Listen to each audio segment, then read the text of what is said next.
All right, let's dive into this. You guys wanted a deep dive on Donald Beardslee, and I'm already seeing why, even though the details are, well, they're pretty rough. Yeah. We've got his Wikipedia page pulled up. It says he was an American serial killer executed in California back in 2005. Wow. So let's try to figure this guy out. What can we learn about his life, his crimes, and how he ended up on death row?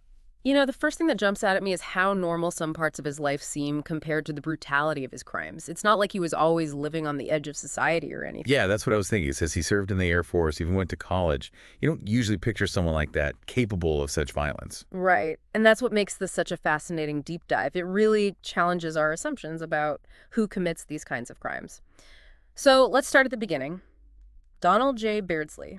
He was born in St. Louis, Missouri in 1943. Seems like a pretty normal childhood until his father died when he was just 11.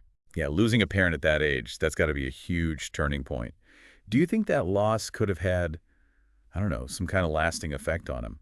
Maybe even contributed to what he did later on? It's definitely possible. You can't always draw a straight line from childhood trauma to violence, but it's often a factor in these cases. He attended a military school after that, then graduated from Southwest High School. At 19, he joined the U.S. Air Force, became an aircraft mechanic.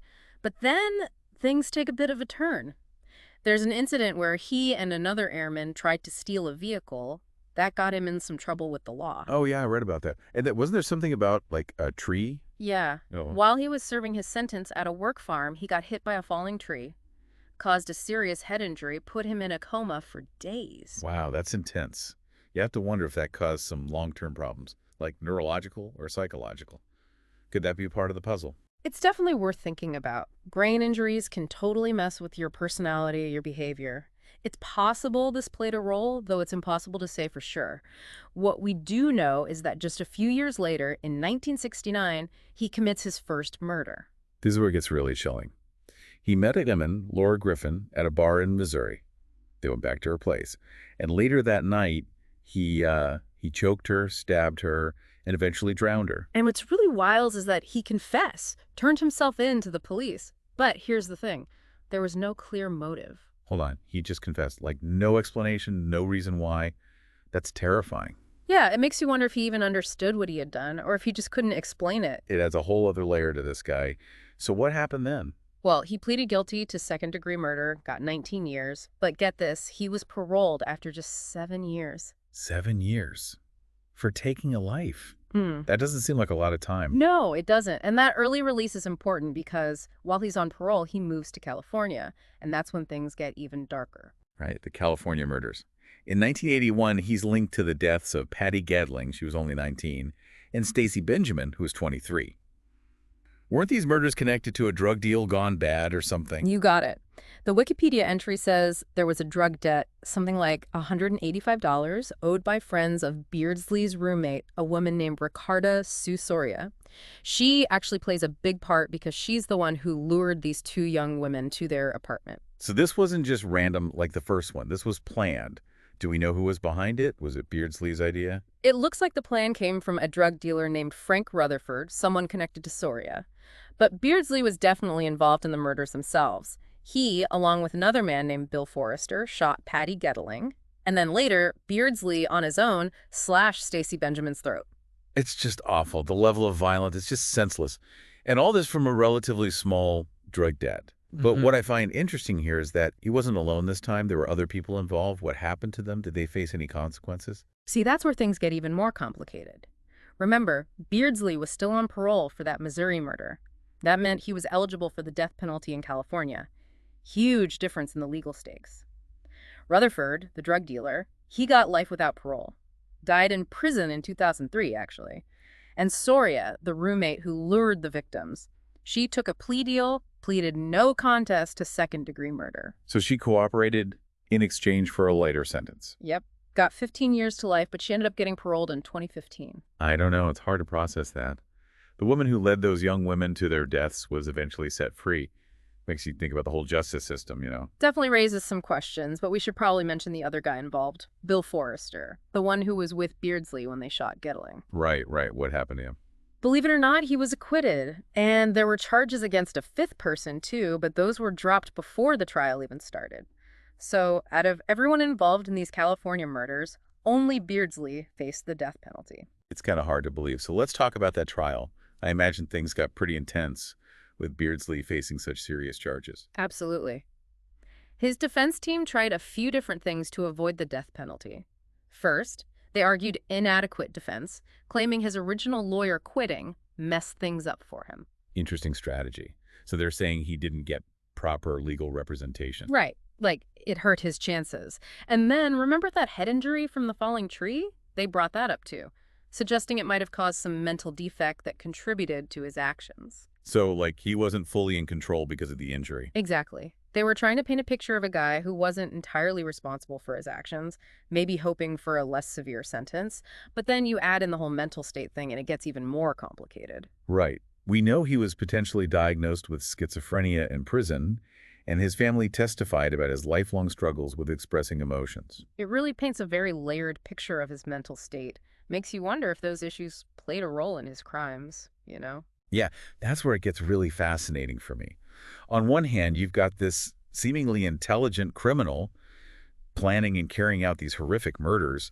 But on the other hand, there's the possibility of mental illness, the lingering effects of that head injury. It's not black and white, is it? Not at all. And it makes you wonder how much weight the court gave to those mental health issues. We know the prosecution fought hard against the defense's claims.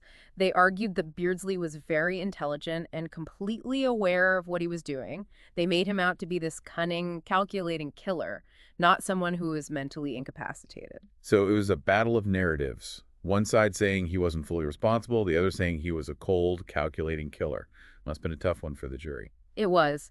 But in the end, the court sided with the prosecution. Beardslee was sentenced to death. The execution happened on January 19th, 2005 at San Quentin State Prison. He was actually the first prisoner executed under Governor Schwarzenegger. Wow. Almost like he became a symbol of Schwarzenegger's stance on the death penalty. Makes you think about the bigger picture, how this case might have influenced public opinion. But there's one detail that always stuck with me. During his execution, he didn't say a word. It's eerie, isn't it? No last statement, no apology, no explanation. What do you think was going through his mind? Yeah, I have no idea. Defiance? Regret? Or maybe he just couldn't express whatever he was feeling. We'll probably never know. And Schwarzenegger denied him clemency, said Beardslee knew right from wrong.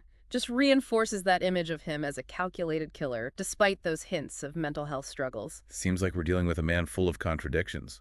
Someone who lived this, I don't know, this split life between normalcy and brutality. Exactly. It's like we're looking at two different people. Beardslee, the student, the airman, even the college attendee while on parole. And then Beardslee, the cold-blooded killer who took 3 lives. It's that duality that makes his story so disturbing, so fascinating. And so hard to figure out. It really leaves you with more questions than answers, huh? What role did his childhood play? How much did that head injury change him? And the biggest question of all, why? Why did he kill? Why Laura Griffin? Why participate in those other murders? We know what happened, but the why is a mystery. And it's that why that keeps us digging, trying to make sense of the senseless. That's the heart of it. That's what keeps us coming back to these cases years later. Hoping to understand that darkness inside people. We'll be right back. I'm really curious to hear what you think might have driven Beardslee to do these awful things. So we were talking about that big question, why? Why did Beardslee do it?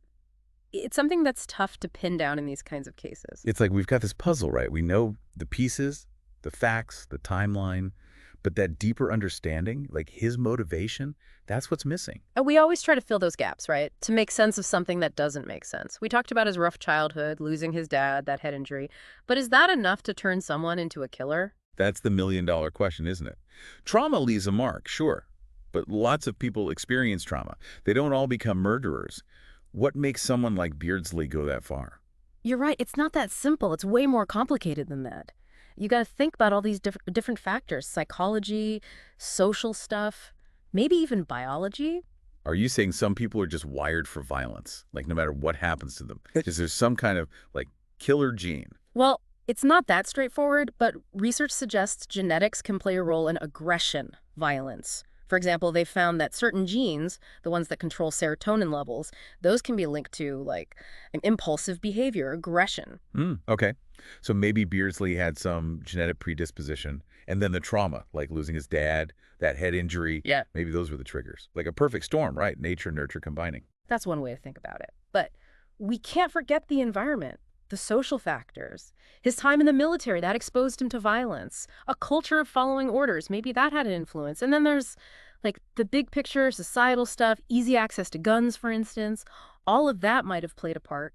It's a lot to untangle. Makes you realize that understanding criminal behavior, it's not about finding one cause. It's about all these different forces coming together. But you know what I find really interesting? It says he went to college while he was on parole. That seems pretty unusual for a convicted murderer. What do you make of that? Yeah, that stood out to me too. It adds another layer to this guy. Shows some intelligence, ambition maybe, like he wanted to improve himself. Kind of breaks that simple idea of him as just a cold-blooded killer. I know, right? It's like he's capable of this horrible violence, but he's also taking college classes. Almost like he was living two different lives. Was he really trying to turn things around? Or was it all an act? A way to, I don't know, manipulate the system? We can guess, we can look at the evidence, but we'll never really know what he was thinking. But I think this part of his life, it can teach us something about rehabilitation, about the criminal justice system in general. Yeah, it really makes you think about whether people who do terrible things can really change, if redemption is possible, and what role education could play in that. And it makes you wonder if we're doing enough to help people who actually want to turn their lives around. Are we giving them the right support? Yeah. Or are our systems failing them, leading them back to crime? It's a tough problem, no easy solutions. But I think Beardslee's case shows us that we need a better approach to criminal justice.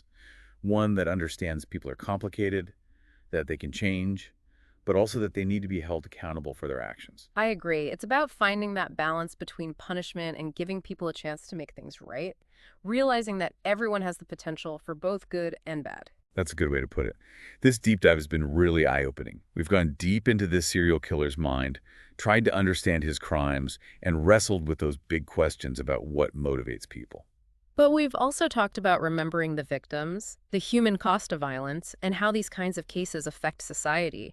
It's been a journey into darkness, but with maybe a little bit of hope that we can prevent these tragedies from happening in the future. We'll be back in a minute to wrap up our look into the life and crimes of Donald Beardslee.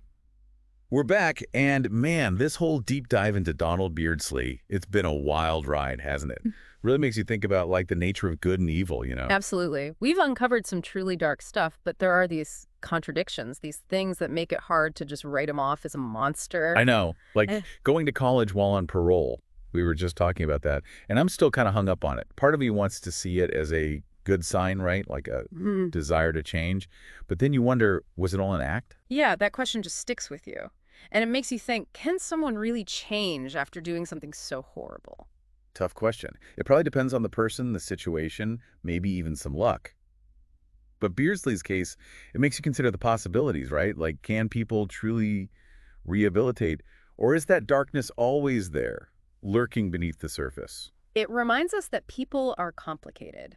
We're capable of amazing things and truly terrible things.